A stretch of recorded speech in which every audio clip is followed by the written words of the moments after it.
Alright, everybody, welcome to the show. This is James J. He's Coleco Yachts, and this is Wrestling with Entertainment. How are you? Entertainment. What's up, guys? How y'all doing? I'm doing good. It's a beautiful Saturday evening. It's also a National Puppy Day for anybody that likes dogs. Ooh, man, if dogs have social security numbers, I'd be all over it. But unfortunately, they don't. Well, last week it was our highest viewed show so far. I got actually some good advice. I was told that I say too much during the show. What about you? It's one of those things where you don't really notice it like until someone points it out. Like if you're speaking in front of people and you're fidgeting your hands or you're running around. So I mean, it it is what it is. It's a little habit. Everyone can work on it. Rome wasn't built in a day. I'm just glad like we got some feedback after all this time. We still have two thumbs down on the show, which kind of sucks. Hey, I mean, can't please all the people all the time. I suppose you're right, but wait a minute. We have somebody new today. Who is Oh, this new that's right. person?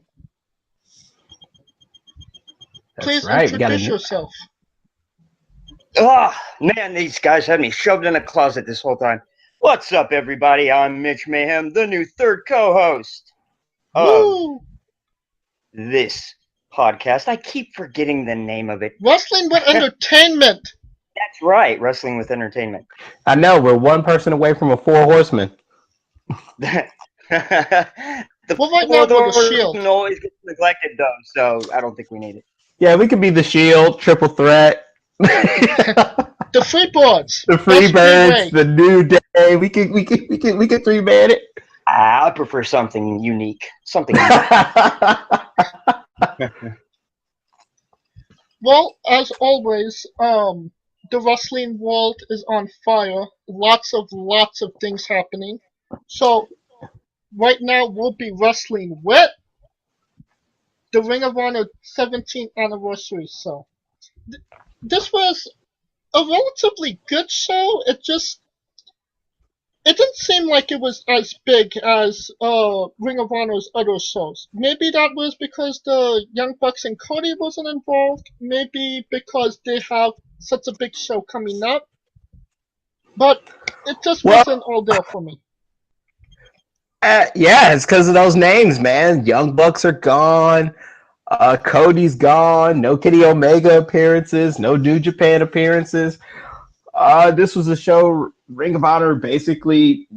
Ring of Honor anniversary shows are basically like they try to pinpoint, highlight themselves. And the one thing that I could give Ring of Honor credit for is for 17 years they stayed in their lane, because the one thing that killed Impact from the jump when they got Hogan or got a big name is they were trying to go ahead and like clash with the big dog on the yard rather than just staying in their lane and just building a following. Now, is ROH going to catch WWE? Not going to happen. I don't see it, because it Not would in take this century. tons of money, tons of investment, and so on and so forth. But is it a great alternative to WWE? I believe so. I mean, you got some of the biggest names in WWE come from Ring of Honor, and they sometimes kind of hinted at a relationship. I remember a WWE article they had with all the ROH guys that came over, the Tyler Black, Seth Rollins, Cesaro's, the Samoa Joes, the Daniel Bryan. So anyone that was there, even like CM Punk. So, I mean, you can't knock ROH's hustle, because Absolutely. But it seems like they can't seem to break that glass ceiling just quite yet. Like sometimes you see their shows and like the crowd is not even halfway full. Because I think they're just sticking with the people that got them this big in the first place. I don't see them gambling and trying to get a mainstream audience. Well, I've got two notes on that. Okay, first, holding them back big time is their relationship with Sinclair Broadcasting. They need a bigger television. I don't get Sinclair out here. I don't get it. Yeah, that is true. First. Yeah. That's first. Second of all, they have lost almost all of their talent. The reason why they're having a hard time with gimmicks right now is they don't know who to go with that'll stay around. Marty Scurll, his contract is up in April. He's probably 1 foot out with his buddies at AEW. So it's got that old independent feel that it had in the start of it again, and to where like they go 1 step forward, 2 steps back. That's true. But like if they gave Marty, like if Ring of Honor gave him incentive to actually stay, and he's not going to leave his buddies high and dry. Just not going to happen. Well, all his friends are dead. True, all of them are gone, man. He's on his own. You watch. They'll be resurrection. They'll work that into the gimmick. Unless you go to NXT, you don't get revived. Because exactly. WWE has that the Lazarus pit. In my opinion. And they never showed that. They just said, Cody just said it. Like, he just gave it. And there's an Easter egg in the new, being the elite, the new intro. Yeah, BTE, yeah. He's in it. When the SoCal Uncensored on their page, it has him flying in behind. I didn't notice that, but it is a new graphic. All arrows seems like he said. All arrows seems like it's going towards AEW. I'd be shocked if he didn't. I would be shocked if he did go too, because he built such an inroad with those guys over the last couple of years. Yeah, right, yeah. Well, let's get into it. And in September, after All In, they gave their word to each other that they were going to stick together. So, but Marty wasn't in the ring for that, if you seem to remember. That's true. So the first match up is actually Marty Scurll. He defeated Kenny King. Hit him with the bunt of his umbrella. With the umbrella, yeah. That's pretty good of Real quick, can I say something that tickles me to death? Okay, if you guys don't recall, Jim Cornette's back working with Ring of Honor in capacities, and if you don't recall, he used to hate Kenny King, and he used to go off on Kenny King on a daily basis, and it was just funny to see him eat crow and like talk good about Kenny King again. It was, to me, I don't know. I didn't say that he talked good about Kenny King. I honestly can't say anything good about Kenny King. He didn't bury him like he used to. I mean, Jim Cornette doesn't bury anyone like he used to. True. That might be the business. Well, no, he has. I can't think off the top of my head, but Kenny Omega. Ian Rock and a few others. Yeah. Yeah, Omega and the Young Bucks in particular. But I will say this match, it was solid. I mean, if you've seen the way Kenny King beat him, it kind of stayed in line with the story of someone cheating or doing something behind the back. The one thing that threw me off was like Kenny King is from Vegas, and when your hometown is booing you, there's something wrong. So it's usually you get that kind of a bump, and especially last year when he fought Bushida, it almost seemed 100-0. But in this case, you're going against the hot guy. The right guy won because you want to make him look strong for the MSG show. Marty's the hottest thing going right now. Marty's great. I know. That's what I'm saying. And if right now, he's their best thing going, and he's 1 foot out the door. And that's what I'm saying. I think maybe they go back. I don't know. I think maybe they go back with Dalton Castle, Silas Young, some of those guys who are there and have proven themselves. Yeah. But Dalton is pretty badly injured. Like, his career is in question, even though he's getting there. Well, I didn't know the length of his injury, but when he comes back is what I meant, obviously. Yeah. Well, he's still wrestling, but he's not the same competitor. Yeah, he's pushing through it, and That's the one thing I hate about wrestling. It's like, they push through it because I get it, out of sight, out of mind. But when you're pushing your body like that, and you're overcompensating somehow to get through that injury. Right. And you can mess around and get another injury trying to protect that injury. So you do it because it's more business. When your name's in the match and your name's out there more, that's the only time that you and your brand get out there. So missing a booking, that's big to them. I get that, but he's not a WWE guy. Dalton Castle isn't a top guy, right? And he's in Ring of Honor right now. And to be this damaged and this hurt to the extent like Tanahashi is at this point, he's damaged goods. And he's nowhere near the level of Tanahashi, or nearly as old. So there's, he'll never get that chance to go to WWE. You know what I mean? Right. But, I did, before his injury, he did have a chance. He did. And he stayed. But, even if that were the case, and physically he can't go anymore the way he used to, why not transition him into he's so charismatic. He can do other things than just wrestle for that company. So he's still got value to him. Yeah, that's true. I mean, you gotta figure out how to use them. Right. They've been using him in the booth. They use him for commentary every now and then lately. Yeah, especially with Cole Cabana when he left to go to the G Cup, the Cup. So, I mean, they kind of been rotating in and out because Nick Aldis was on commentary for this one. So, it's really rare you see a champ. Oh, Nick Aldis. That's it. on the anniversary show. That's very rare. Nick, he's a great wrestler, but not a good commentator. Nick and Caprice Coleman did commentary in the Florida show of about a month back, and that was really, really bad. But now, when they came back for this show, they were actually really good. But that could be because Riccaboni was anchoring the commentary booth. But both of them definitely did a better job.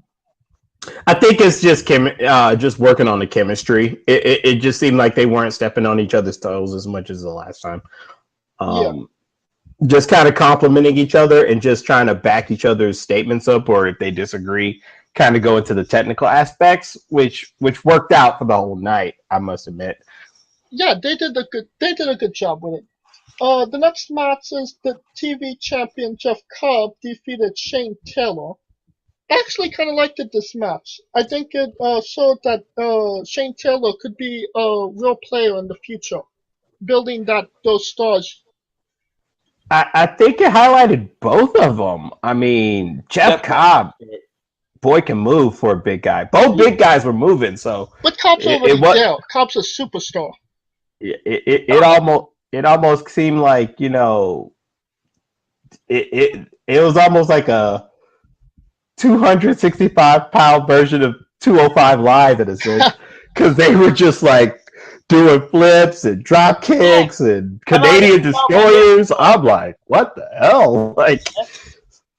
So that was a good match. And to me, Jeff Cobb, the way he came out, the way he presents himself, it's almost like a younger Samoa Joe to me. And I think he just gotta do a little something to separate himself. He can't, because when he comes out to the ring, he throws up the shotgun just like Joe. That's kind of built like Joe. They kind of like Joe. So it works now because Joe is somewhere else.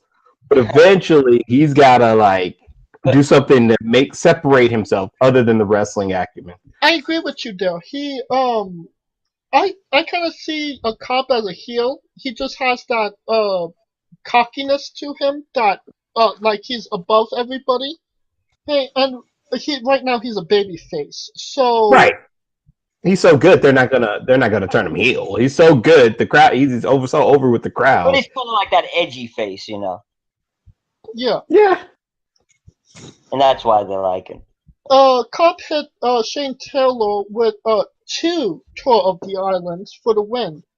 making Taylor leave the match. I thought he'd leave Taylor strong. Yeah, but I gotta give props to Taylor for hitting the Canadian Destroyer. Definitely. If you've ever seen a big guy just do that move, bro, it was sickening. The move of the night was that. Because you're thinking at least 500-600 pounds, and just to get the torque on that bad boy. Woo! Yeah, without doubt, that's impressive. And there was like no indication like Shane could actually do that. And it just shows how good Shane can be when they give him Right. decent opponents. Right, and that's where we're just gotta figure out, because we gotta figure out where they're gonna go after this G1 mix show. So Yeah. he's gonna be a player. We just gotta figure out what's gonna happen once they try to shock the world with this whole New Japan G1 ROH thing. It was announced that Jeff Cobb will wrestle Will Ospreay in a title versus title match at G1 Supercard. That's a pretty good match. Yeah, that's a good match. I mean, Will Ospreay, I think Cobb's going to get a majority of the crowd on his side, because Will Ospreay, as good as he is, there's a group that don't like him. So I think Cobb. I would favor Cobb over Ospreay personally, but you forget that a lot of people fly in from other countries that do like Will Ospreay. That is true. However, I just see, but New York is also a big hotbed for wrestling. As much as I'm going to see a lot of people fly in, I could see a lot of the homegrowns there too. So at best, I'm looking at a 50-50 split. I agree with you there. Yeah. I mean, a lot of people are going to be flying in for it, for sure. But it's not going to be like a WrestleMania where it's like mainly tourists. I mean, it will be. It could be, because, I mean, considering that they're at MSG, which is WWE's house, they literally kicked in the door and stomped on their couch. So yeah. But that was done when that whole deal was put together when the Bucks and that whole group in Omega were still there and affiliated with NJPW. And I think that was a big part of the draw. It really was. And so it'll be interesting to see where they go from there in terms of booking. I mean, you can still get tickets on Ticketmaster, so it's not like it's sold out, but you can still get tickets here and there. So I'm talking about the fact that they even were able to get the Garden, Madison Square Garden. Yeah, like they had to pitch, like, if you want to like get WWE pissed at you here, there's an upside to that. Why well, Madison Square Garden came to them? Yes, because I could see Madison Square Garden going, yo, especially considering that WWE was in the town and they picked Brooklyn for SummerSlam at least like 3 years in a row. Not to mention they come back and they don't pick the Garden again. So I can see MSG being slighted and just cheating in the next room with the. It's an older venue. I mean, they got to expect that. They got to understand that. But when WrestleMania 29 came to New York, they only did Hall of Fame there. Like, Madison Square Garden wasn't factored in at all. That was messed up. Yeah. So I can see MSG being a little slighted, especially considering that they're the ones who did the little tribute when Bruno Sammartino passed. You know what I mean? So there's history there, and you would think like, yo, it's kind of like, there's the hey, we've been together 10 years. Come on, you gotta give us some slack. And she just goes off and goes with the new girl. You know what I mean? So I feel it. I could see the slighted chick side of this. You know what I mean? Oh, definitely. Oh yeah, I see it too. Next match is the Women of Honor Championship match. Mayu Iwatani with Sumi Sakai defeated Kelly Klein. Mayu used an inside cradle on Klein for the win. This match seemed shorter than what I thought it would be, because Kelly Klein can go. She reminds me of, because based on her size and her movement, it's almost like a Rhea Ripley type deal, right? Like they're both big girls. They could go. They're fast. They're strong. They're athletic. I wasn't feeling this match too much. I kind of felt meh. saying that But that's why I said it was short. It was short for a women's title match. That was relatively short.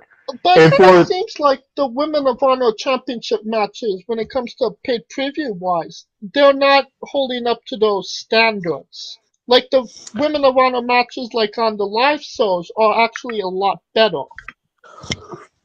well, because the contenders aren't in there. Iwatani, Kelly Klein. I haven't seen Tennille Dashwood, Mandy Leon. Yeah. They got some people that can go. It's just Tennille would be in it for sure.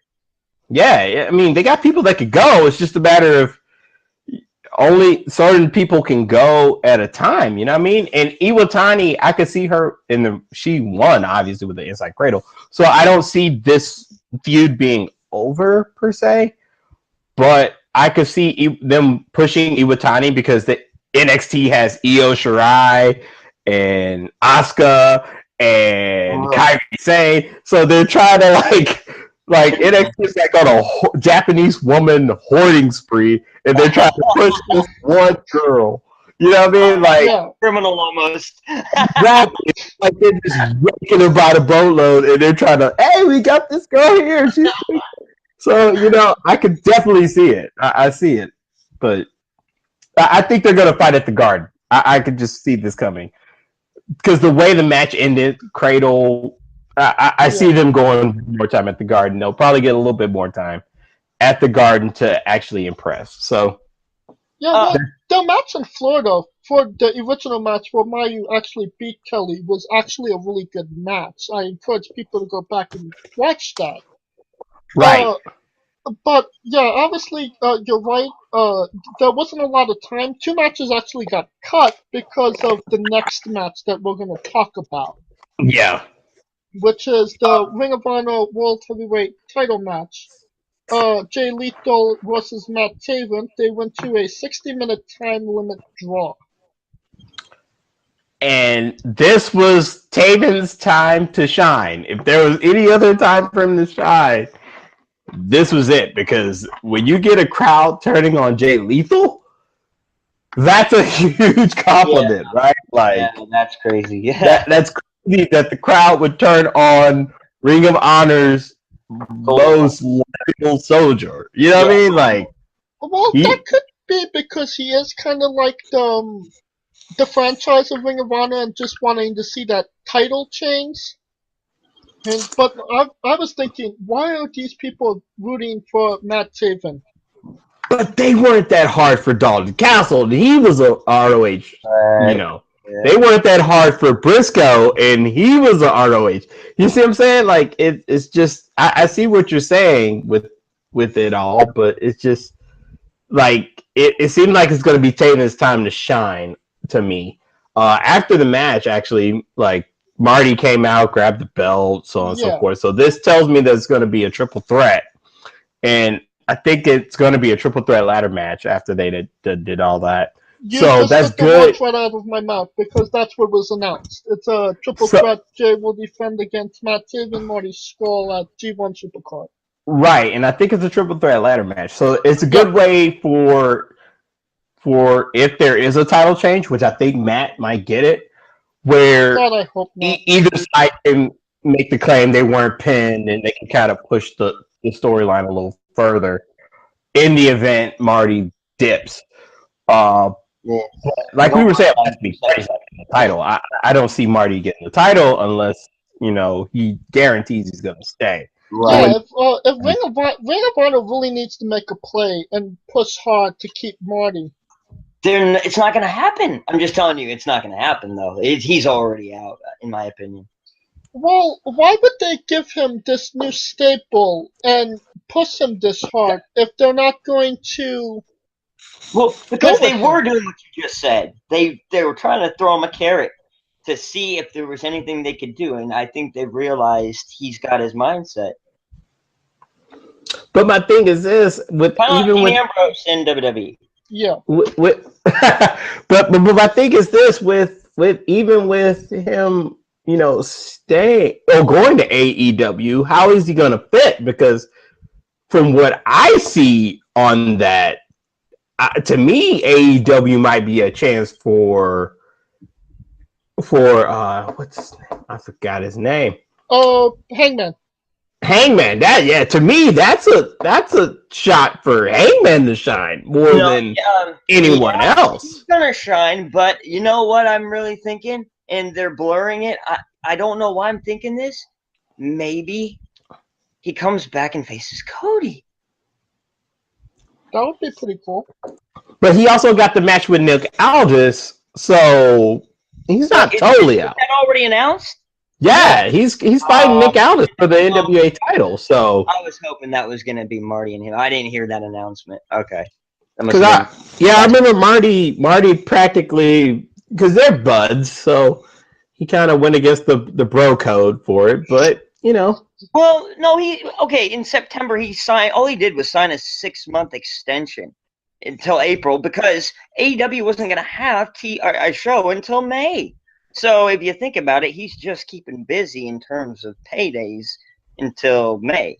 Yeah, so. That could be because I don't see him beating Nick either. So no. but no, yeah, that must have been just announced a few days ago about Nick Aldis and Cody Rhodes number 3. Oh no, it's Nick Aldis and Marty.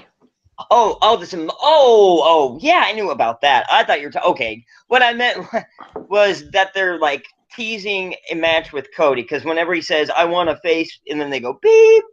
Like, they're trying to build it up. Yeah, they're trying to build and that could be an all-in-2 type deal because the all-in-2 Chicago. That's what I'm saying. So, yeah, okay. So, when Marty, if he goes to AEW, that's what I'm thinking. Maybe he's the mystery opponent for Cody. Possibly. I can see it at all-in-2. Yeah. I definitely can see it there. Well, it's not all-in-2, but Double or Nothing. Double or Nothing? Yeah. I could definitely see it at all-in-2 to get more people to the seats. But the show out, there's not going to be an all-in-2. It's going to be Fight for the Fallen after that. Is it? Because that's already scheduled, yes. Yeah. Okay. So we'll figure it out. We'll see how they do. That's going to be in Jacksonville. So back to the match. 1 hour of Matt Taven is way too Matt Taven. There was lots of gaga, lots of gimmicks. Honestly, wasn't a fan of the 1 hour spectacle they were trying to do.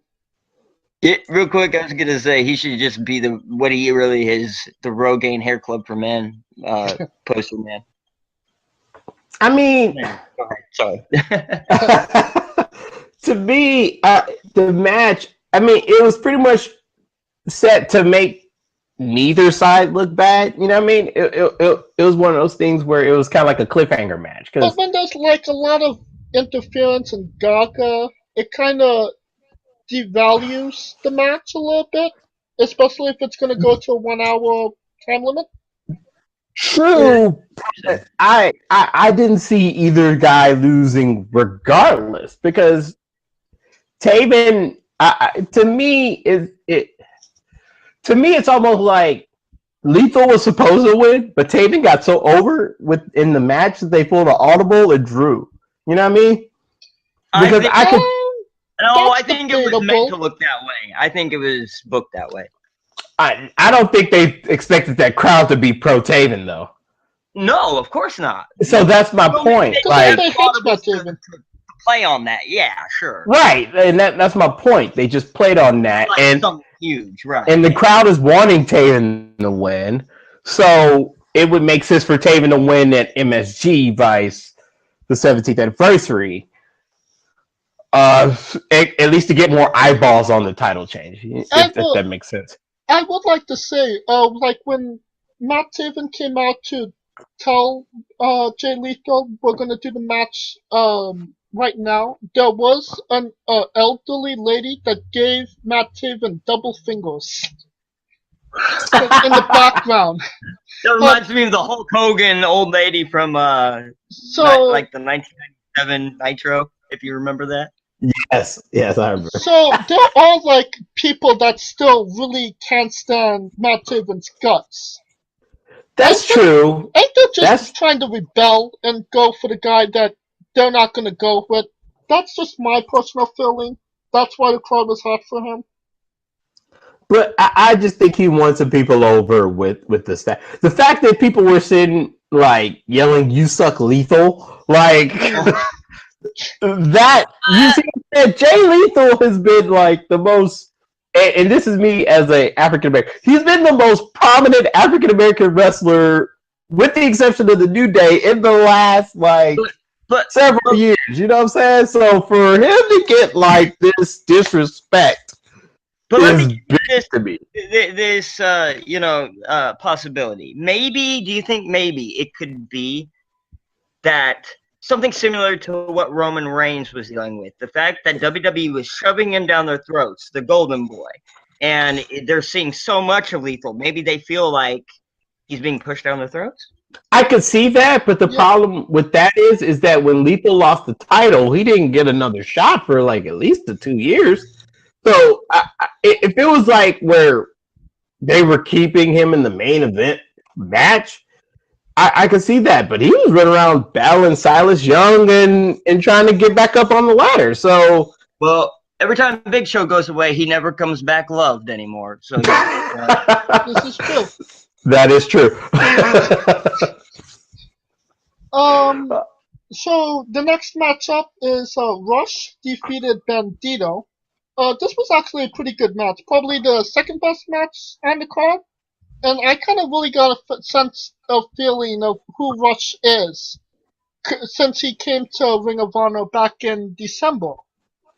Yeah, it was a way to get him over, and considering that Dalton Castle challenged him to a match, it's pretty big for Dalton Castle to give him the rub. You know what I mean? To see him as a serious player, so it makes sense. I kind of feel he's the founder of Los Ingobernables. Does he need a rub? I just think we need to see a little bit more of his personality. Yeah, he might be the founder of Los Ingobernables. However, how many people would associate Los Ingobernables with him?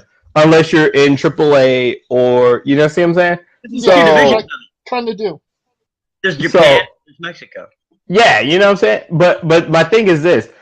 Naito is more known for Los Ingobernables than probably Rush. Is that yes, like not a problem? You have a point there, but because Rush is just Los Ingobernables and under that banner, shouldn't he get that respect and get that credibility? Not in America. In Mexico, for sure. Not in America. And in Mexico, he's Rush. Exactly. Yeah, that's right. So I don't. He probably gets respect in Mexico, not in America.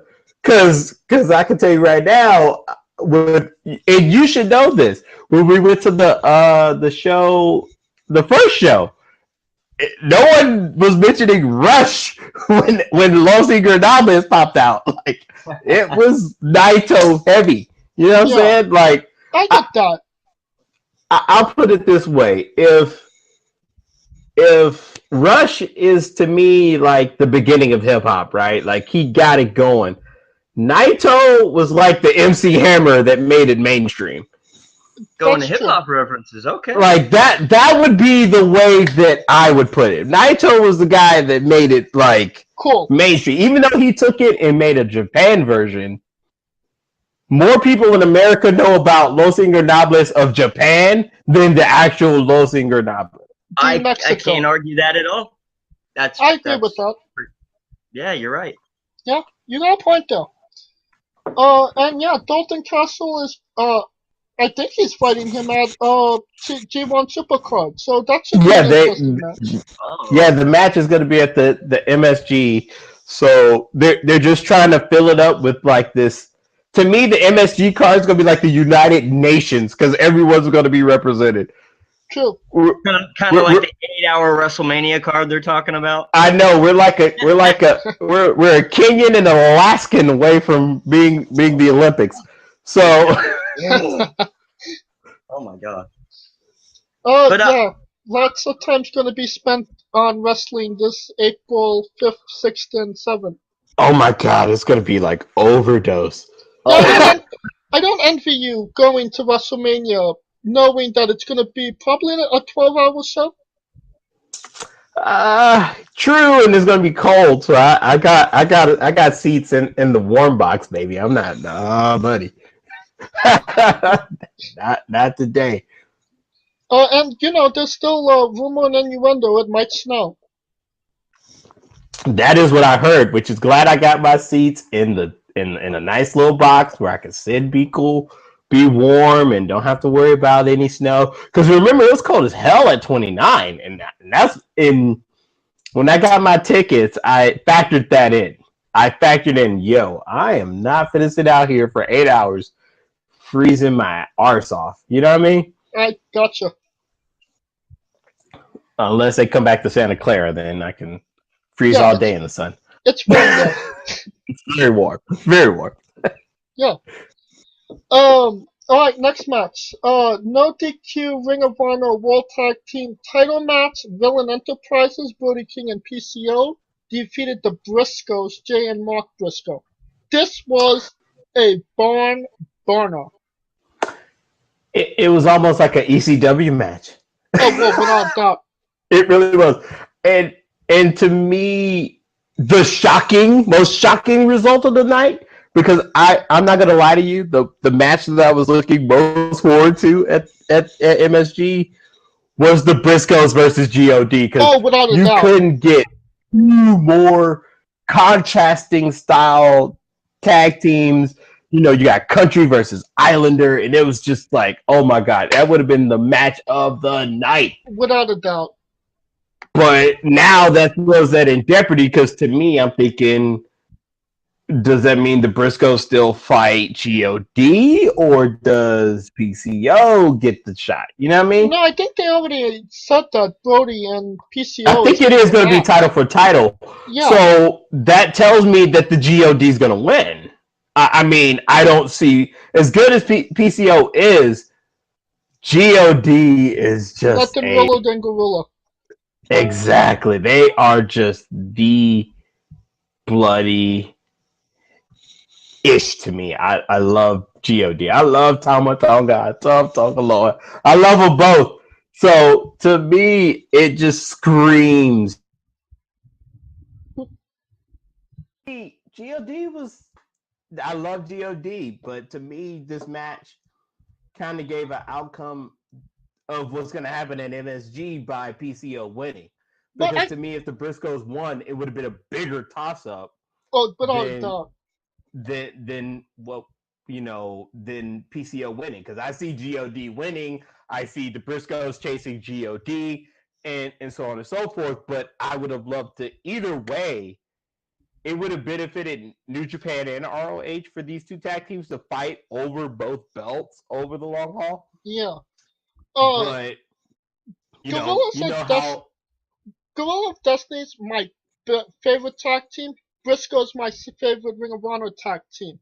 But now that they're both together in that match, that even though like I love God, you never bet against a Briscoe. You know what I mean? Oh yeah, Briscoe, and they fight tough. They fight tough. It just like I call it want to. There's some people that have to fight, and there's some people that want to fight. And without doubt. Briscoe's on the side of want to. You can't tell me that chicken farm don't support them. True. They're there because they want to be there. But the one thing I do give the Briscoes credit for is that they've been there since day one. They've been there the longest. They didn't leave and branch out and then come back, and it showed that they showed loyalty to the Briscoes. You know, one of them got the heavyweight title. So yeah, I was just about to say they are ROH. They're the best. Yeah, they are ROH pretty much. They're the backbone. Yeah, Ring of Honor. So yeah, they were one of the first. You know, they were there since the good old days of Ring of Honor. So Yeah, without the Briscoes, Ring of Honor would really feel hollow. Pretty Little much, yeah, backbone. because they were the void. They were the filler of the void. That's for damn sure. Yeah. This was a nasty match. They killed each other. Jay got Yeah. color. PCO got color after taking some brutal kendo stick shots to the head. And Yeah, it was just it was what to me it was the type of match is if you liked ECW, your without a type of doubt, match. If definitely. you were more of a Bret Hart, Shawn Michaels type, you're not gonna like this match because it was a street fight. That's for damn sure. It I was a agree with street you fight. there. And So the Briscoes took the jagged ends of the kendo sticks and stabbed PCO and Brody. And Brody's hand was broken. So there was injuries coming into this match too. true, and it didn't kill the match one bit. Oh no, without a Fun doubt. tidbit, fun tidbit. While you're talking about injuries in a match, the Dudley Boys. Remember where they fought in the very first ECW pay per view? Bubba Ray Dudley finished that match with a broken ankle. Well, yeah, those ECW guys are unkillable.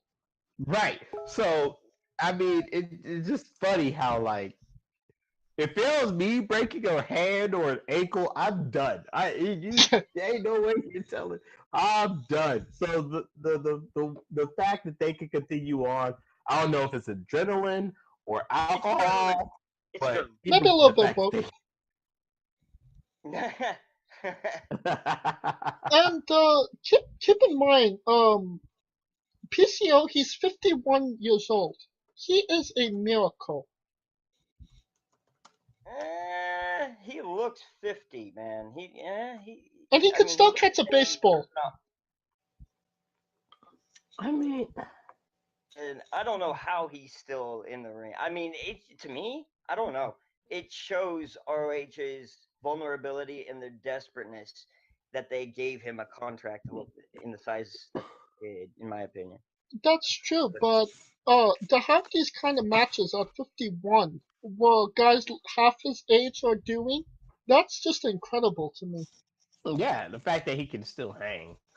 But yeah, ROH they gotta find their way now, and I think they will. I mean, Oh, without they a moved doubt. on when Punk left. They moved on when Joe left. They moved on when Danielson left. So They'll get there. it's not going anywhere. It'll be a little dip, but I think they'll come back up when they get the right guy in there.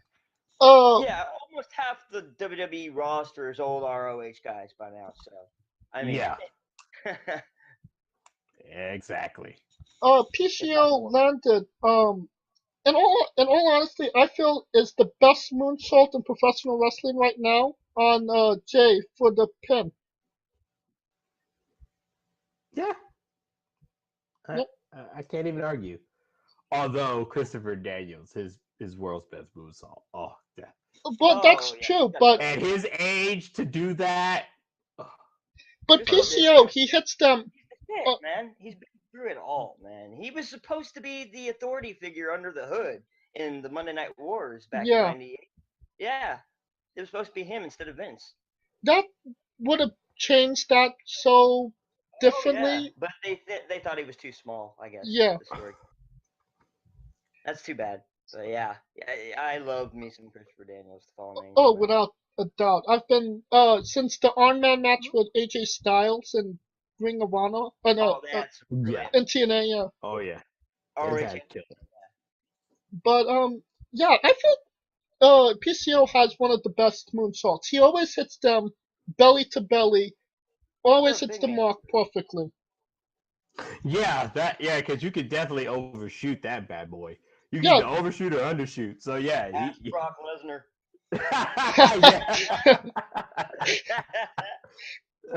Yes, ask Brock Lesnar. Do another flip come after that? Nope. Yeah, so yeah, you're right. Yeah, for him to be on point with it, yeah, as far as location and accuracy. Yeah, even though Christopher Daniels best moonsault ever, sometimes he under rotates, sometimes he over rotates. PCO hits it flat every single time. True. But now PCO gets a chance to shine against like arguably one of the best tag teams in the world.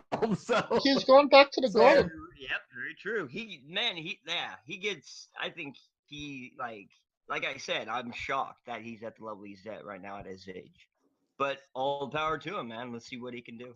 yeah, let's see what he'll do at the Garden. I don't see them winning, but I can see how put up a hell of a fight. Yeah.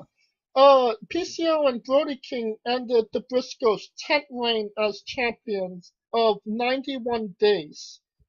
And Villain Enterprises won all of their matches on this pay-per-view. So a good night for them. A good night for them. Yeah. But I don't see a good night for them in the future. In the next But match. I Oh, see without clean doubt. sweep. I don't think any of them will win. See, this was the height of their faction because it's about to go downhill from here. They had to have a night to look strong. You know what I'm Hey, saying? Yeah. Yeah, and it make as much as I don't like Brody King and PCO beating them because the match that I was looking for, they needed it to actually put themselves formidable. Because let's say Marty leaves, at least Brody King and PCO can have something to hang their hat on, right? Exactly. Like Yeah. they don't go around going, oh yeah, we were Marty's sidekicks, you know, kind of like how Kurt Hawkins and Zack Ryder are, Right. So yeah, I get it. There's I would like to say that the championship match should have been the last match, but because it went to a 60-minute time limit draw, obviously there's reasons that it was still on the card. And the Briscoes always give the best matches, and giving Brody King and PCO a win, they wanted to send the fans home happy, in my view. Well, yeah, that and yeah, you have that, and then you also have you don't want to end it on something. I mean, as much as I can see them ending it on a cliffhanger, you want to end it on something that was a definite win and or loss, and so And the people were hot for PCO and Brody, so it's Right. sending them home happy.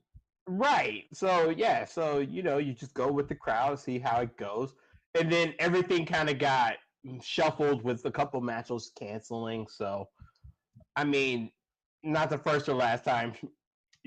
I mean, pardon my French, shit's gonna happen during an event. So I mean, Yeah. you just shuffle and work with what you got. You know what I mean?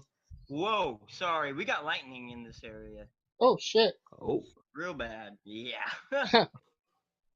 That's what that noise was if you heard it. Wait a minute, is PCO there? I know, right? Lightning pop. Wait a minute, you see what's going on? Warning, PCO's in Sacramento. I know, PCO. Like, yo, I heard you talking shit about me, homie. Oh, so that's what that stench is now. So, yeah.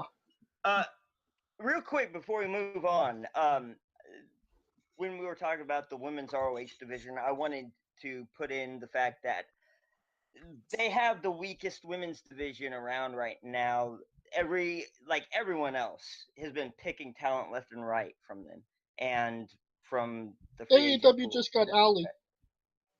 And I was just gonna say that. You literally stole my second little story. Oh, sorry. Sorry, It's not okay. sorry. No, you're cool. But yeah, AEW just announced yesterday the newest signee, Allie. Yes. Yeah. But to me, they have one of the most underrated women in wrestling. And as much as people gave her shit in WWE, I must say, Tenille Dashwood is the most underrated women's wrestler You know what? in the motherfucking world because that girl can go. I agree. She can I don't know go. what it is. Maybe her past WWE history that have people keep her down. I don't know what it is. I but think it's she's a her superstar, attitude. man. I keep hearing that she had attitude problems, whether it's in WWE or Ring of Honor. Well, But I can see WWE because she wasn't getting used, but in ROH, she should be the front runner, yo. Like, right. And with This that, girl should she be has the front runner. prissy girl attitude that like I should do this, not that. Like I think she said no to the Sable gimmick they were gonna give her in WWE. Yeah. I don't, but that didn't fit her because bro, when your finisher is the Mudo Rock, Yeah, it didn't fit her. Sable is not gonna be your shit, okay? Just like straight up. Yeah, Straight I up. would appreciate that if I was a woman. Yeah, being looked at. Work for Mandy Rose doesn't work for Emma because the girl can go. And they gave her the shine to go because her and Paige pretty much started this whole women's ish in WWE anyway. Yes, that's what I've been telling everyone. Paige and Emma. That's what I've been. Like that match was like the genesis. NXT. And for her, like, yep. Exactly. For her to be put on the back burner, it's just like fucking mind blowing. It spread all over the world, not just exactly. Now, don't get me wrong. Impact had a couple good matches too. Gail, Cam, so on and so forth. But as far as like mainstream appeal, right, Paige and Emma started it. Yeah, I agree. I agree with that. But now we're done with that sidebar, and we're going on to the next topic. We're wrestling with the New Japan Cup on March 20th. Tomohiro Ishii defeated Yoshihashi in 20 minutes and 25 seconds with a brainbuster. I don't think there's any shocker here that exactly. We were just about to say that. Bro, you knew we were talking about this last week. We already knew what was gonna happen with that one. Yeah. There's no way freaking Yoshi Mario is gonna beat Ishii. I don't see that happening. Like that, Big booking mistake in my opinion. Yeah. What? Oh wait, you were going for Yoshi? No, I meant the opposite way. No, I'm sorry. I thought he said it the opposite way. I meant it the other way. I almost had a heart attack. Right? Yeah, I was about to kick you out of this group chat. We heard it, bro. Hadn't had. Almost had to call 911 up in this piece. Anyway. Yeah, no, you're like, what? but yeah, the outcome came out how it should be. Ishii is a formidable opponent, so it only makes sense. And remember, we were talking last week. To me, now it's getting to the point where like all of Chaos is in the mix. So now either Gato is messing with them, or this was meant to be or Chaos is breaking up because there's no way all this hell is going through Chaos. And that's too bad. Chaos is a great stable, man. I enjoyed it. But yeah, it looks like it's coming to an end. Yeah, I think the cracks are there. I think when Jay White left, it just left it broken somehow. And the way that this bracket was filled out was kind of like Gato saying, "Haha," like evil laughing, saying, "We're gonna put them up against each other." Exactly. Because considering this, like we were talking last week, like considering that more Chaos members advanced more than any other faction. They have 8 members in this tournament. Right. It's considering all of that, it's got to be some cracks eventually, right? Kind of like how Bullet Club, it had to come to a head somehow. Ishii beat Nagata, Taichi, and Yoshihashi to get to the semifinals. So, 2 ham and eggers, 1 old timer. Yeah, I mean, let's see, Ishii. This is the point. He's getting this far. I don't see him getting any further than this. Yeah. Yeah, I'd have to agree. I mean, it's just he's a guy that makes everyone else look good. I mean, considering.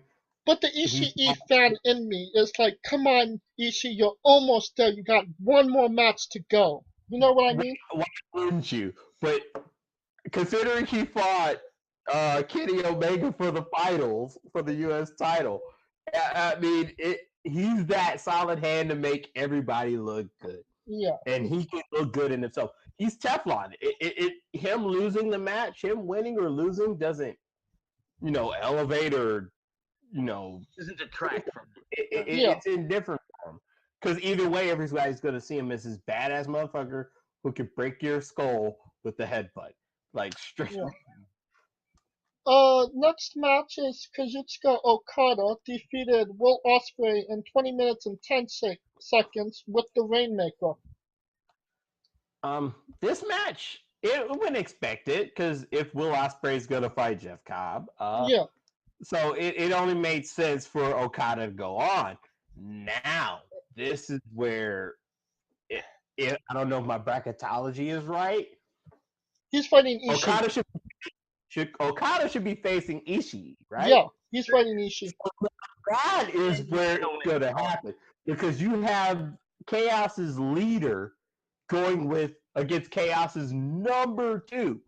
So, And he's one of the founding members too. With Nakamura. True, but when I think of Chaos, I think of those two. Like everyone else, Goto, Tono, Yoshi, yeah, they're there. But after Nakamura left, Okada, Ishii, Without those two are Chaos. Like, you can't get no better than a number 1 going against a number 2 in a faction. So we're gonna see how this one goes. That should be the match of the tournament. That should be the match of the tournament. And they've had one match prior to my knowledge. Ishii. Yeah, that's true. They had one match before, and I think it was like in the G1. I think that was when Ishii or one of them decided to join Chaos, but it was in the G1, and Ishii actually won that match. And Okada was champion at the time. And when they said, Ishii, do you want a title match? He said no, because he's a part of the same faction. Uh-huh. If I could put money on it, Okada is winning this tournament. I'm almost sure of it. I mean, you're right, because we were looking at that last week, and we were thinking it was going to either be Tanahashi, Ospreay, or Okada. And it was just for Okada to do it, because Okada's going against the guy that pretty much started the breakup of Chaos. So and it kind of makes sense. Okada wins, because he's never won this tournament before, and that's also. I mean, he's never won, so he's done everything except this one. So Real quick, I had my eye on Kota Ibushi. Is he still in this tournament? No, he is not. And we'll talk about that in a moment. If that's the case, he might be on his way to AEW too, man. No, he's not. He signed a contract with New Japan. He came back and signed on full, yeah. Okay. Yeah. So Ibushi's there for the long haul. Last week or so I've been backtracked on my news, but I'll get it. But I to me this seems like it screams Okada now. Okada the guy, it's either him or Tanahashi. I mean, I think Okada had his shot at Jay White. Okada makes more sense. Right, Tanahashi would be the shocker, considering it's a rematch. But I can make sense. But it makes sense because he goes to the G1 to get his rematch. Okada, it makes sense because Okada lost the title to Omega, never really got a title shot after that. Wins the G1, goes against the guy that betrayed him. So either way, it makes sense. But it's just now we just got to figure out how it's going to play out. I mean, Will Ospreay's going on to Jeff Cobb, which could be a match of the night since my tag team match got blown apart. But yeah, that could be a match of the night, Ospreay versus Jeff Cobb. But Okada, man, he's as much as people like, he's consistent, man. That dude is just so bleeping consistent, and anyone looks good against him, man. Like, for him to be, and he's only 31? Yeah, he's not old at all. He's really, really good, really good. And it sucks because in America, no one really knows him, and the only reason I know that is because, we had the first New Japan show in Long Beach. Well, dude is walking down the street. No one cares who the hell he is. And I'm sitting there going, Red McCaw! So I know no one knows who the hell he is. So it could be a way to get him into this American stream, either him or Tanahashi, to get their two biggest stars into an American mainstream. So I could see that. Well, Okada took the Gaijin path in this tournament. He defeated Michael Elgin, which is Canadian, Mikey True. Nichols, Australian, and Will Ospreay, Hmm. who's English. Ishii will be the first Japanese wrestler Okada faces. Yeah. So we'll see how this goes. And 'Cause it, just touching on what you said that Okada was walking down the street and nobody knew who he was, that could even be said for a lot of guys in WWE. Unless you're like The Rock or Hulk Hogan, not everybody on the street is gonna know who you are. true, Well, yeah. but you can get an idea, right? Like if Randy Orton's walking down the street, you know who the hell he is, right? Like I would think people would know who the hell he is. Or, I disagree with or that. John Triple H, Cena maybe, but not Randy or Orton. John Cena, or Batista. Hell, Roman Reigns. I would think people would know who Roman Reigns is, I or think Dean anyone- Ambrose, or AJ Styles. I would think they would know who those guys are. Well, one time during SummerSlam weekend, Kane was walking down the street with his wife and child, and like, keep in mind I was like 10 at the time, maybe 12. And he looked at me, and I was like terrified, and I was like, no, it's not Kane, no, just a guy And walking it's down the funny street. because he's one of the nicest dudes around. Yeah, that's true. He's like See, a you teddy. got opposite treatment of me because I remember. But yeah, he's scary mother effer if you didn't. Yeah, I but remember because like being if nine. it was Kane, yeah, that's really cool. But like, if it's not Kane, well then you have to explain to this guy who you thought he was. Exactly. Yeah, you got to be pretty sure. Hey man, hey, you got the opposite of me because I remember I was 10 years old, and I was at a USWA match, and this was like territorial days. Oh shit! And Luna Vachon was in the car, right? She's driving off, and I'm trying to walk up and say, "Hey." She rolls out the window and screams at every fucking kid, and I'm scared to death after that. Like this is crazy. Like exactly, I was like, "She brought that life. Let's get the fuck up." Like yeah, She lived constantly around. like yeah, exactly. Yeah. So she was kind of like a male with a badge, you know? Yes. Oh my god. So you got the opposite of me. But back on track with this Yeah. Okada is the guy to win to me now. He's obviously because we were talking about Ibushi was gonna win. We were thinking Ibushi's gonna win. They got to push this young guy, but then again, Okada's already a young guy. He's already a known face. Longest reigning IWGP heavyweight champion. Honestly, I thought it was gonna be Ibushi Okada in the finals. I really did. Yeah. And I was wanting that. Well, I think that would be a brilliant match. let's talk about the March 21st matches. Sonata defeated Colt Cabana in 14 minutes and 56 seconds with the still end. No surprise here. And this is what we were going with. Sonata's that young face that could break out. If anyone could break out, he could break out. Like you were just saying last week, like Yoshihashi, if he goes like one more time, one more match, it shows you how he progressed. Sonata is going into the semifinals. But exactly. He lost in the third round last year. So he's that guy, like you said last week, is progressing. Yes. He's that young face that gets those girls screaming, and it gives him a chance to highlight himself. Because you remember, and we were saying this all the time, Sonata doesn't talk a lot. He does so when he talks, you're gonna listen. Right? Yeah. He's about action, and that's the one thing I like about Sonata. He looks good in tights. He looks good in a suit. Walks off and carry big stick. Yeah. Exactly, and he's perfect for this role. Now we'll see how they're going to showcase him in the semifinals, because I wouldn't be surprised if he's in the finals. That's just me. Well, because I saw this in Sonata when the last G1, I would love to. They showed him differently. They showed him differently in the last G1. He wasn't as Yeah, I strong. would love to see Okada Sonata. That sounds like a good matchup. Yeah. Actually, now that I think of it. And they fought each other in the G1, so it was a good match. Mm-hmm. So it wasn't a bad match. It was really, really good.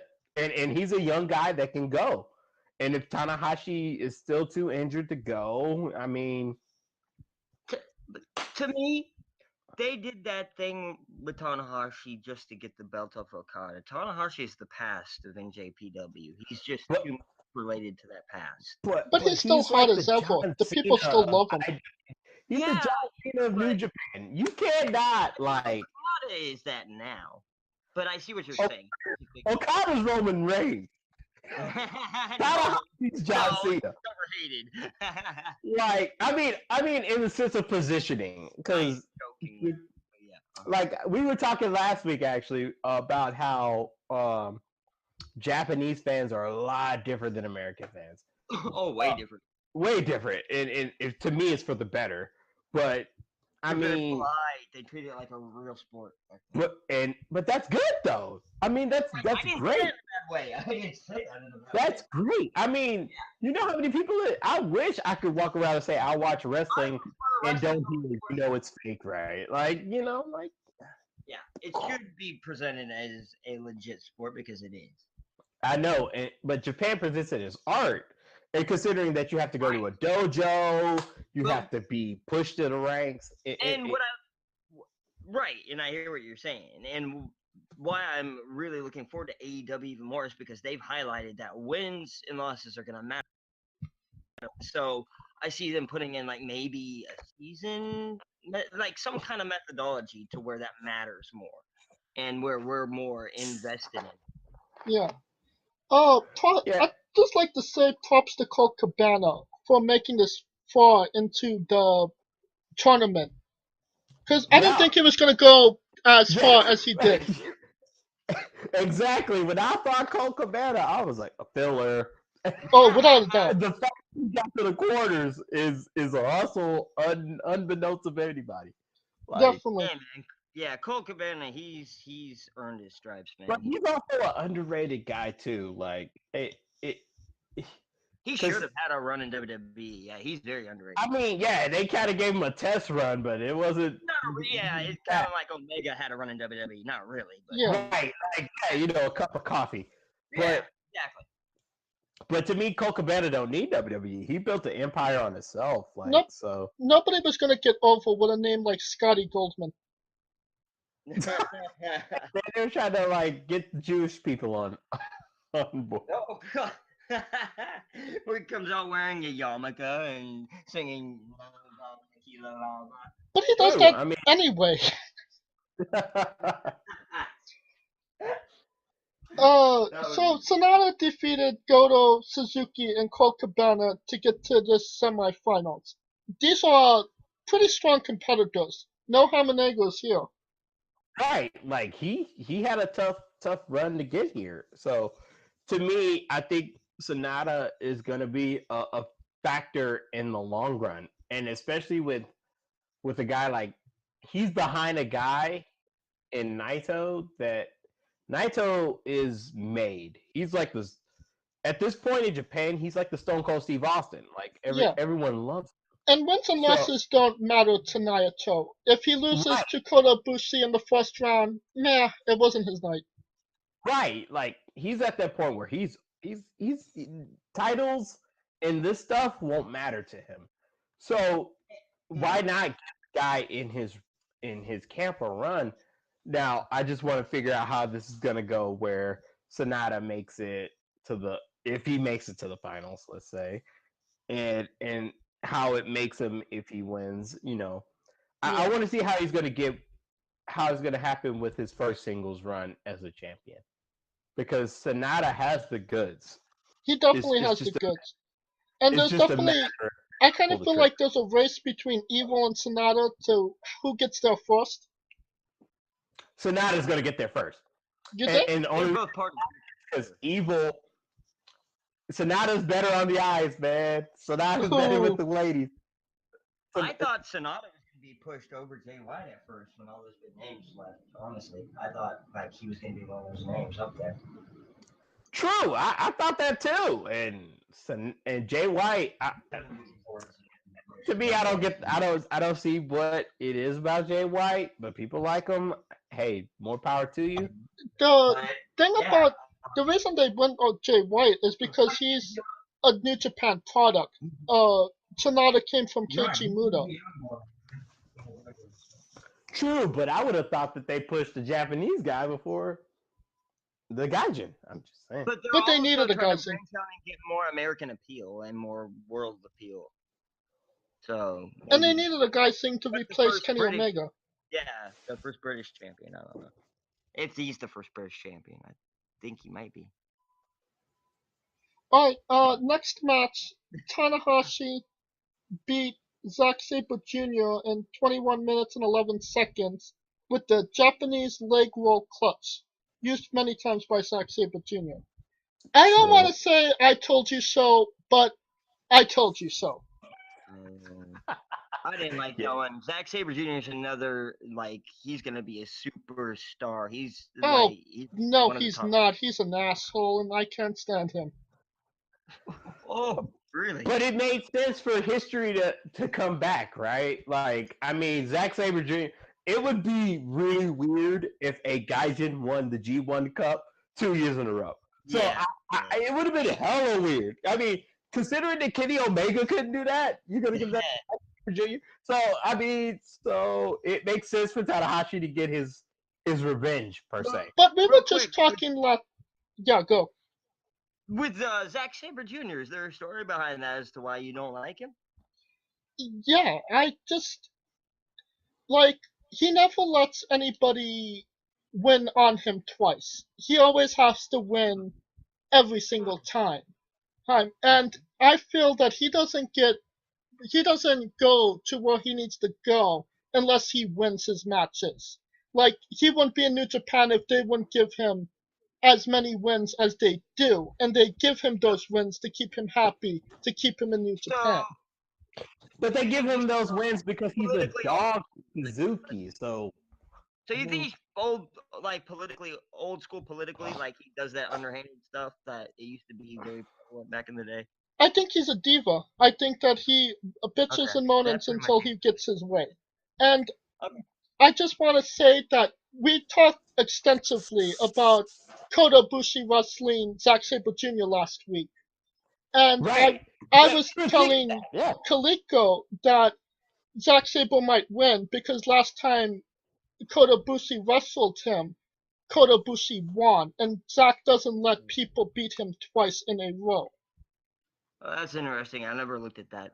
But I could see Zack Sabre Jr., but the difference was Zack Sabre Jr. is coming in here as the defending Cup champ, right? Yeah. So it would make sense for him to make the quarterfinals. Vice, you know what I mean? Yeah. Vice Ibushi. It would make sense for a defending champion to be further along than... I kind of got to side with Coleco on this. You know what I mean? So it makes sense because it gives you that threat like, oh, snap, maybe he's in the zone. Maybe he could, repeat. Maybe that egg is there where people could actually think it goes that way, and then it goes the other way, right? And in this case, with Tanahashi beating him, it's double fold because Zack Sabre Jr. already beat Tanahashi before, and Tanahashi's getting his revenge, plus he's beating a defending champion, so it gives him that rub where he might actually win the damn thing. Now, I agree with that. That does make sense. But then you have a guy like Naito who won in 15 and hasn't made it out of the first round in the last 3 years. But Naito got his Naito made it when he main evented Wrestle Kingdom. You see what I'm saying? Yeah. Because remember when we saw the rise and fall of Naito, to him main eventing Wrestle Kingdom was more important than winning the G1 or even winning the New Japan Cup. Yeah. So to me, there's two people in New Japan who do not need a title, and that's Okada and that's Naito. Right. They are above a title, in my opinion. Right. They are totally above stature, right? Like, Right. that's where I think New Japan will be better off than Ring of Honor because, unbeknownst to them, Naito came back and just took it by storm while New Japan was trying to push Okada. You see what I'm saying? So they pushed one person and then another person got over without him. So now they got two avenues and two big stars to push for this MSG and American run. Because now everyone knows who Naito is. Okada was number one in the world of wrestling. So you know, you can have it either way. If you want a good match, both will give you a good match. Okada will give you the best technical match you want. Naito will give you a technical match. Plus, he's entertaining as hell, and he already has the inroads in North America with Lij. So you know, New Japan can come on all fronts here. Yeah. Ring of Honor's future is looking bleak, and New Japan's is looking very favorable. Right now, yes, but to me, they both needed each other. They both need each other. Oh, well, absolutely, they need each other. But I'm just saying, as of now, ROH is bleeding. They cannot hold on to their main well, for the most part, most of their main talent, and they can't get any more talent. It's being pushed by all the other companies. And so they're in a position right now where they've got to wait around and figure out what to do with what they got. But they also built a following where it's not. It'll hurt, but it won't hurt. It won't hurt as much as Impact, right? Like they can easily make new stars. They've done it a lot. Right. Oh. And to me, they'll always be number 2 in America because that's true. So what you said about New Japan looking bright, definitely in Japan, there's going to be a hot year with New Japan in Japan, but in America, I think they kind of botched it a little bit, with everything that happened with the New Beginnings tour in January, and I think that they're going to have to kind of remend those fences with fans to get back to where they want to be in America. Well, we'll see what they do in June because remember the G1 they're doing a G1 in America. Yeah, that's a huge deal. Because remember when Tama Tonga was talking, how come we only doing this tournament in Japan? If this is the best in the world, we should be going around the world. That's a huge deal to get the G1 in Dallas, even though it's in Dallas, Texas, the middle of the country. I think they could pull enough people to get that going. And that's huge. Yeah, I hear what you're saying. Definitely, I agree with you on that. But what you were saying with Ring of Honor, they're no matter what going to be the number 2. Come this summer, that might change because if AEW has the TV deal with TNT or TBS that is rumored, I see that changing. I mean, in the interim, maybe, but at this point, until I see how AEW does over the rest of the year, I can't really say that they'll be number 2, and that's just me. Because you're either going to go with the devil that you know, or the devil you just don't know. And more people know ROH is going to put on. They're not an unproven commodity. Right. And everyone knows ROH is, as much as they're bleeding, they're going to put good matches. AEW at this point, they're just trying to get the buzz. You know what I mean? I mean, at this point, they're a T-shirt company until they be on TV.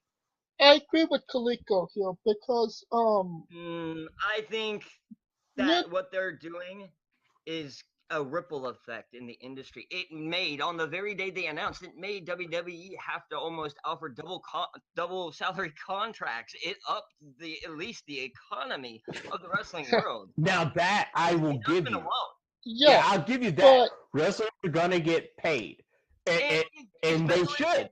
Yeah, it's making WWE to where now they've got to be accountable because the only reason that they've been the way they have is because they haven't had anyone on their ass for 20 years. That's That's why. true. But keep in mind, like Impact was supposed to do that too. You know what I'm saying? So it. Well, Impact, no, they sold what they had going in late '09 for Hulk Hogan and Bischoff, who came in and destroyed it with Dixie Carter. Either of them didn't know what the hell they were doing. That is true, but to me, But still, and AJ Styles.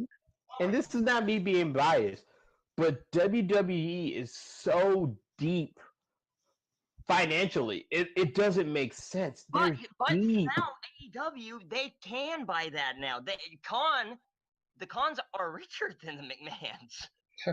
Yeah, they're richer than the McMahons, but the McMahons just got like $1 billion deal with Fox.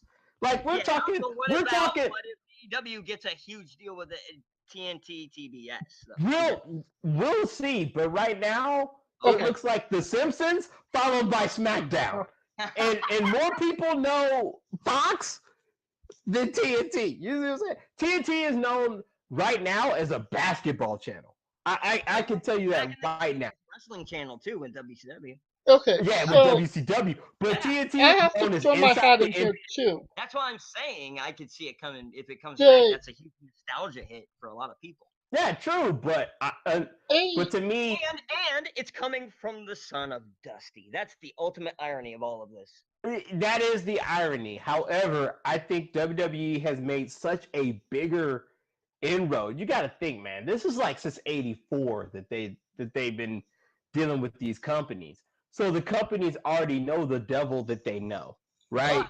But a lot of the good wrestlers that actually have a soul didn't want to sell their soul and didn't go to WWE. Jimmy Havoc's. I can go on and on and on. I don't consider going to WWE selling your soul because I thought Ricochet should have been there a long time ago.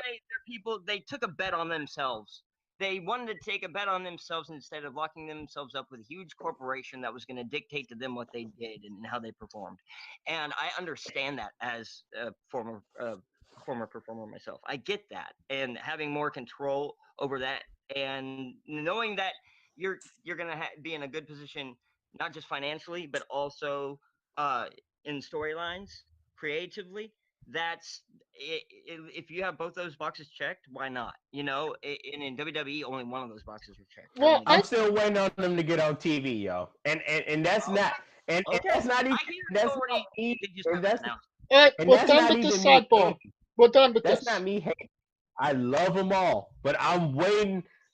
Wait till they get on TV, then we'll see what they do. Yeah. Because right now, everybody's just a signee. I see every week on USA getting paid and doing what they. Let's just say I have high hopes. Yeah. Me too, because to me, I think variety is the spice of life. I mean, the best time was in the '90s when you had all these different venues and you could go on different days and see it. But okay, now, guys, we're done in the sidebar. It's time to move on from this. I'm just gonna say. I was gonna say one thing about it. AEW could be hot right now. They could fizzle out in a year or two. Ring of Honor will still be here in the next 5 years. Exactly. And that's all I'm gonna say about that. What kind of size? Are they still gonna be around the same size they are in today? They will. They built a cult. They're not that big to begin with. So not much bigger than a cult. That's my point. Yeah. So Tanahashi took the Hamanago route, beating Shota Uno, Ryoki Taguchi, and Zack Sabre Jr. So not exactly great competitors here. Right, and he didn't get taken seriously as winning until he beat the defending Cup champion. So this made sense for Sabre to make it this far, for Tanahashi to take that test, because when you see Sonata's road and Tanahashi's road, I would say Sonata should win this match. Yeah, because he went through a more difficult road. But you could give Tanahashi the credit because he beat the defending champion.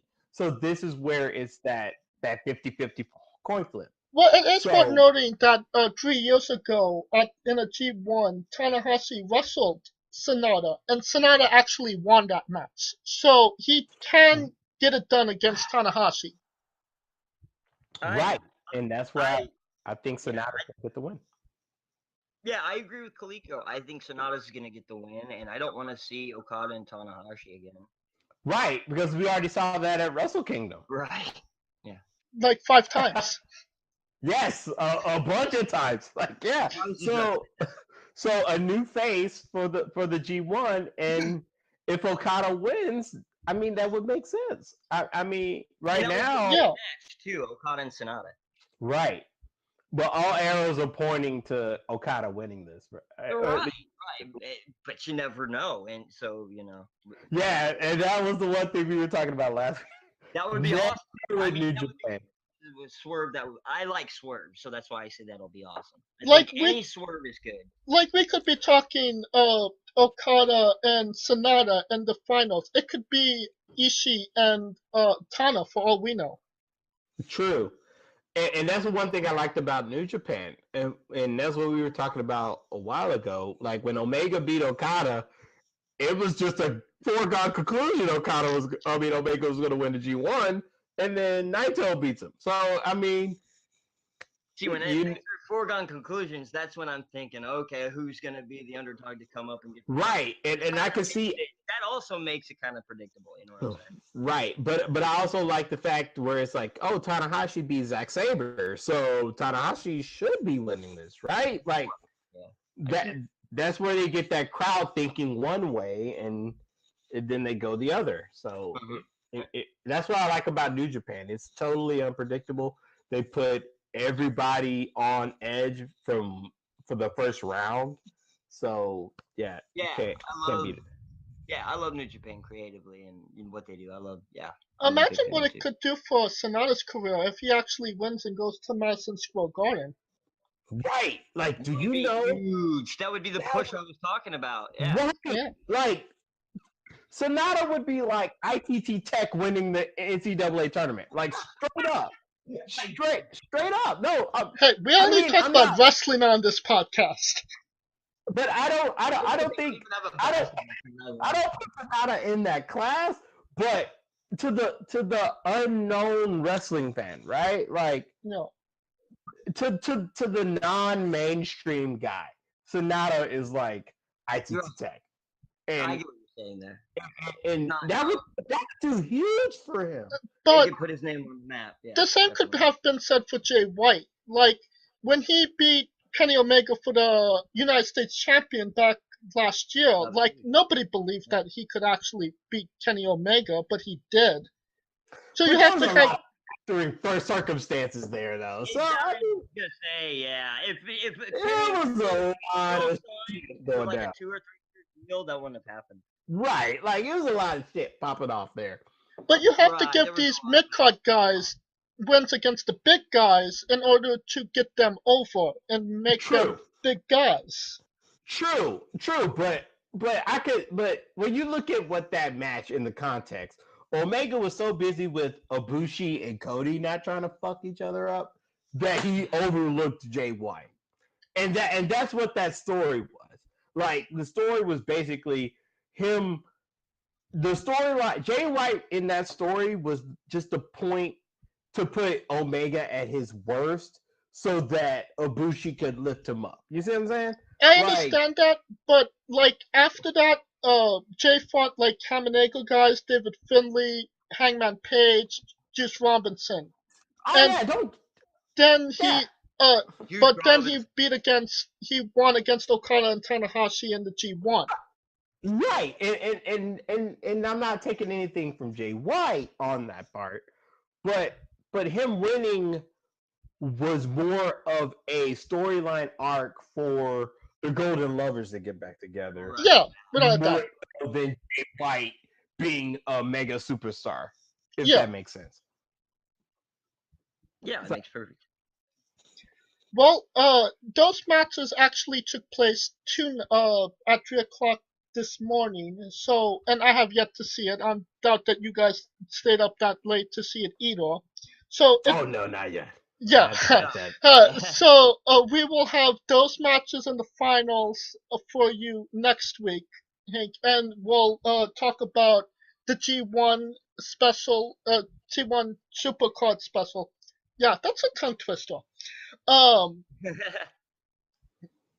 yeah, so we'll have all that, and maybe we'll even cover some WWE next week, considering we're like 2 weeks away from WrestleMania.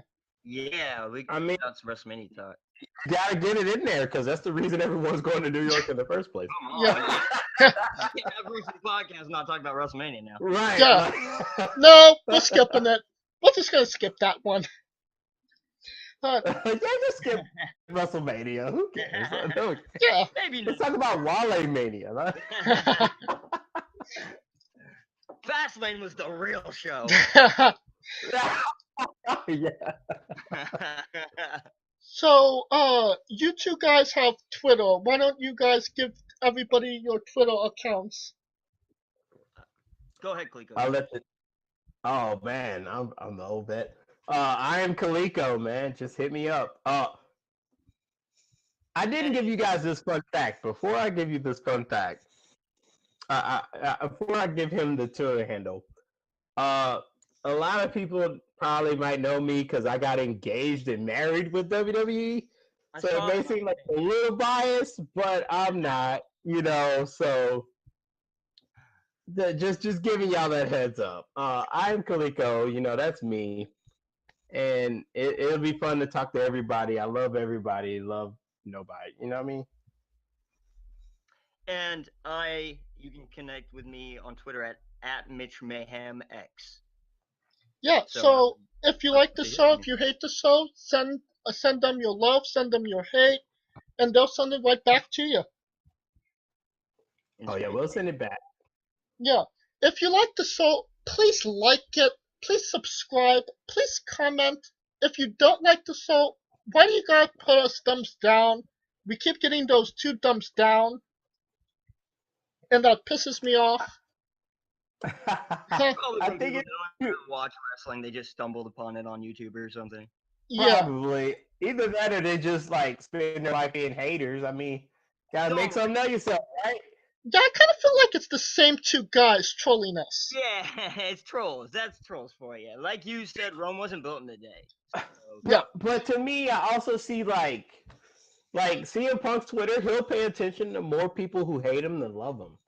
Yeah, and you get more attention with hate than love. I swear to God, I don't know how that works, but yeah. And if you don't like the show, still comment. Tell us what you don't like about the show. We might fix it. We might not. Huh. But if you don't get your opinion out there, then we won't change those thumbs down to thumbs ups.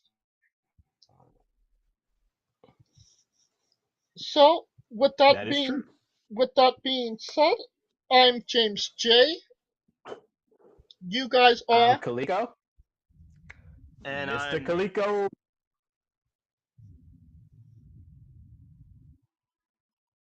Mitch. Yeah, I said, and I am Mitch Mayhem. And this is Wrestling with Entertainment.